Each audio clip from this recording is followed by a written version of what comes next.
Guys, let's run through a little video here on how to do a works cited. We'll try and keep this short. We'll just do one entry and we'll run it from the top. So from the start, in all my courses, if you go home, this is 102, but wherever you go, you're going to come down to here to week one helpful links.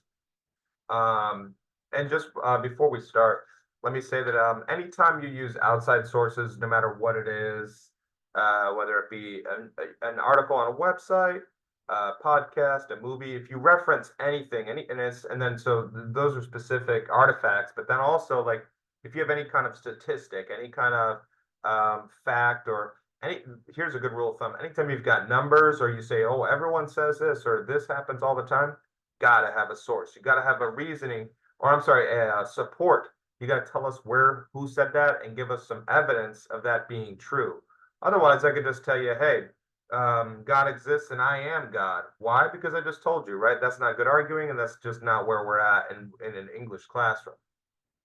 So look, once you figure out where you got your stuff from, you need to put it in a works cited. On my week one helpful links, I've got 2 places to go to do this. There are many. We have a Delgado handbook. It's a little bit dated right now, so I usually just go here. OWL Purdue, but I've already got this open right here. Okay. So if you do this, this is the slow way, right? They also have their own generator, right? Bot, robot, whatever you want to call it. And then I've got Easybib as well. Okay. Easybib's nice because it just does it for you. So here's my article. I've chosen an article about social media. It's called 9 Ways to Reset Your Relationship with Social Media. Sure, whatever. I'm going to copy this. See where my mouse is here? I'm going to copy the URL. You can click in here, right click, copy, or you can select it all and click Control C, type Control C at the same time. Then in the Easybib, this is really nice because you just click website, you got book, journal, more. Obviously, if it's a different thing, choose whatever the thing is. This is a website, or for lack of a more specific wording, right? It's an article on a website, but it's a website. You just type it in there, click search. Is that the one? How to use social media less? Seems like it, right? So let's click cite. Gonna take a second. It's like, here's what we found. How to use social media. Yes, that looks correct. Click continue. All right, author Angela Haupt. Just double check your stuff. Yep, Angela Haupt, January 16th, 2024, time.com. Good, good, good. And then click complete. Complete. It'll make us view a sponsored message for like, I don't know, 20 seconds, 30 seconds. Sometimes you get out of this, but if I click away, it's gonna take us away. So we'll just wait another 20 seconds and I'll talk to you guys. So we're going to let this generate the citation for us. And honestly, with the website, it's usually pretty easy. They're going to just pop it out and you're going to be good to go in just a second. YouTube's I've found Easybib to kind of screw up a little bit. So just double check whatever you get from Easybib before submitting it to me or whatever, or submitting it to Canvas for whatever reason. Here's the citation. Make sure MLA 9 is selected. There it is. Bada bing, bada boom. Looks beautiful with a hanging indent and everything. You go copy citation. And we don't care about them checking our paper. And then you come over here to a blank document, whether you use Google Docs or Microsoft Word, it's up to you. I'm a Docker because it's free. And I'll go paste with formatting, see how it comes out. That didn't work. So let's go paste without. Then I'll select it times 12, and then you want a hanging indent. So you go tools, format, line, paragraph spacing, align and indent, indentation options, special, hanging. Okay. And then apply. What? Oh. Okay. You shouldn't have to type that in. I think I was screwing around with something else earlier. Okay. It should just auto-populate.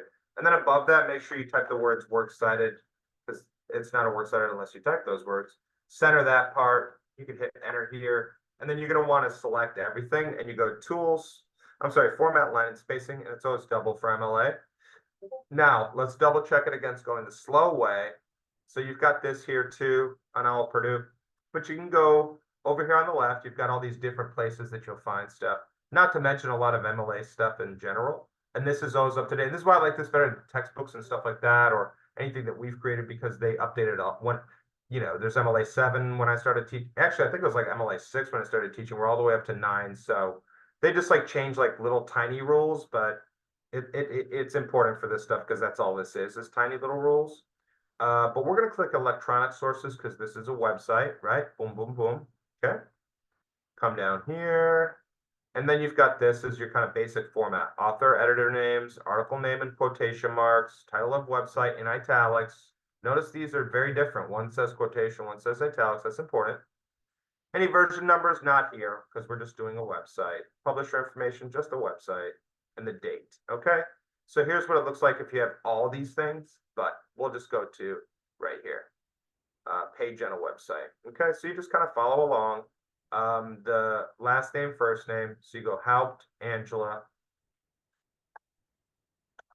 I'm going to try not to copy the one right above it, but as you can see, and then a period, okay? Comma, space, period after Angela. Then in quotation marks, you put the title of the article, which we get from here, 9 ways to how to reset your relationship with social media, which actually I think is different. Yeah, see? And then let's go back down to 12.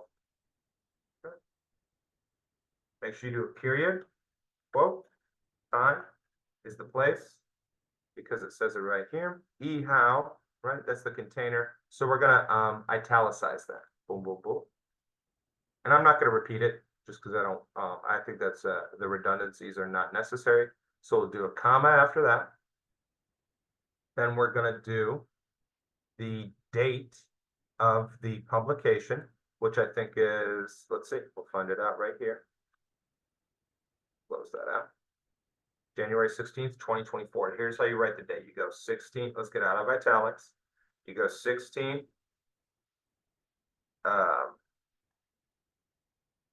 Jan 2024. Then we'll do another comma, and we're going to do the URL, right? See where I'm at here? That's got a date, comma. URL is the thing. Copy it. Remember, right click or Control C. So we'll go copy, and then paste or Control V. And that looks beautiful. Bada bing, bada boom. Don't worry if it's not hyperlinked. That's not super important. And yeah, so we did it this one of two ways. I would say if you can, if Easybib is kind of screwing you up, come use MLA. Come do the it's got other common sources where we've got like YouTube's, movies, Netflix, podcasts, and then you got the basic format stuff here as well. It's just a wealth of information. Okay. Other things, so you've got this and this, and I'm going to put this demo right now, right under here, and then these are your old MLA setup videos, okay? And for your articles, I mean, you just want to find it wherever you want to find it, okay? Just make sure it's more important that you cite whatever you find, and find stuff from your world, okay? And yeah, good luck with all your works cited.